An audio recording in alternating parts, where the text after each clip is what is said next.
اعوذ باللہ من الشیطان الرجیم بسم اللہ الرحمن الرحیم۔ کتاب نماز کا بیان۔ سمیع اللہ لمن حمدہ ربنا لک الحمد آمین کہنے کے بیان میں۔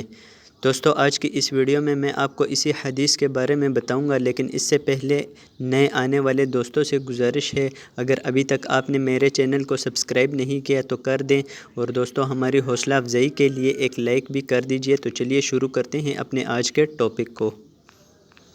یحییٰ بن یحییٰ مالک ابو صالح حضرت ابو ہریرہ رضی اللہ عنہ سے روایت ہے کہ رسول اللہ صلی اللہ علیہ وسلم نے ارشاد فرمایا، جب امام سمیع اللہ لمن حمدہ کہے تو تم لک الحمد کہو، کیونکہ جس کا قول فرشتوں کے کہنے کے موافق ہوگا، یعنی جس کا قول فرشتوں کے ساتھ ہوگا، یعنی اس ٹائم فرشتے بھی لک الحمد کہتے ہیں، اور اگر اسی وقت آپ نے بھی کہہ دیا تو اس کے پچھلے گناہ معاف کر دیے جائیں گے۔ یعنی اگر اسی طرح آپ ربنا لک الحمد یا صرف لک الحمد کہیں تو انشاءاللہ آپ کے پچھلے جتنے بھی گناہ آپ نے کیے ہیں یا آپ سے ہوئے ہیں وہ سارے معاف ہو جائیں گے۔ تو دوستو، امید کرتا ہوں آپ کو آج کی ویڈیو بہت پسند آئی ہوگی۔